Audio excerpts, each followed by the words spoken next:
1 जनवरी 1818 भीमा नदी के किनारे एक छोटे से गांव कोरेगांव में ऐसा इतिहास रचा गया जिसने सदियों से दबे कुचले समाज को गर्व से सिर उठाने की ताकत दी।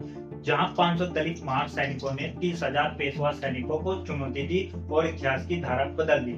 यह सिर्फ एक युद्ध नहीं था बल्कि आत्मसम्मान की लड़ाई थी। नमस्कार दोस्तों, मेरा नाम है रवि और आप देख रहे हैं हमारी खास पेशकश कहानी। यहाँ हम आपको हर वो किस्से कहानी बताते हैं जो आपको ले चलेंगे उन पलों में जहाँ संघर्ष, कहानी और आंदोलन ने जन्म लिया। 18वीं सदी के अंत तक मराठा साम्राज्य पर पेशवों का राज था। पेशवा ब्राह्मणों का शासन दलित और पिछड़ी जातियों के लिए घोर अपमान और भेदभाव से भरा था। महार समाज को तो इंसान तक नहीं माना जाता था।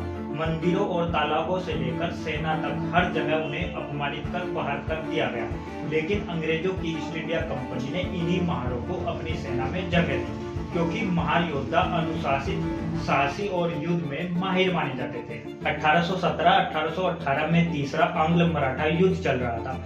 पेशवा बाजीराव द्वितीय अंग्रेजों से बदला लेने के लिए अपनी 30,000 सैनिकों की विशाल सेना लेकर चला।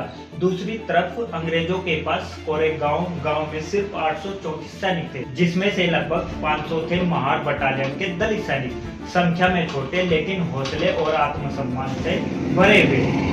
1 जनवरी की सुबह पेशवा की सेना ने कोरेगांव को चारों तरफ से घेर लिया। तोहफे, घोड़े, पैदल सैनिक सब मिलकर गांव को कुचल देना चाहते थे, लेकिन महार सैनिकों ने गांव के मंदिरों और घरों को ही किले की तरह इस्तेमाल किया। कम हथियार, कम संख्या, फिर भी उन्होंने हार नहीं मानी। लगातार 12 घंटे तक भीषण युद्ध चला। हर तरफ गोलियां और तोपों की आवाज गूंज रही थी। खून से भीमा नदी का किनारा लाल हो रहा था। फिर भी 500 महार सैनिकों ने पेशवा के 30,000 सेना को गांव के भीतर घुसने नहीं दिया। शाम ढलते ढलते पेशवा की सेना थककर पीछे हट गई। करीब 600 मराठा सैनिक मारे गए, जबकि दूसरी ओर से 275 सैनिक शहीद हुए। संख्या में भले ही कम थे, मगर हिम्मत और अनुशासन में महार सैनिकों ने पेशवा की सेना को हरा दिया। यही पेशवा शासन के पतन की शुरुआत थी। यह युद्ध केवल अंग्रेजों और मराठों की लड़ाई नहीं थी, यह दलित समाज के आत्मसम्मान और बराबरी की लड़ाई थी। डॉक्टर भीमराव अम्बेडकर ने इस युद्ध को दलितों की वीरता का प्रतीक बताया।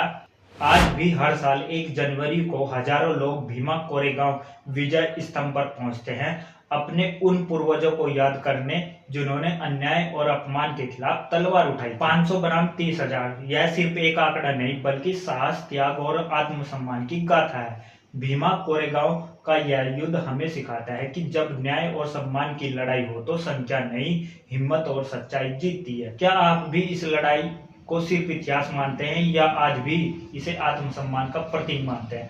हमें कमेंट में जरूर बताइए। अगर आपको यह वीडियो अच्छा लगा हो तो इस वीडियो को लाइक, शेयर और चैनल को सब्सक्राइब करना न भूलें। धन्यवाद।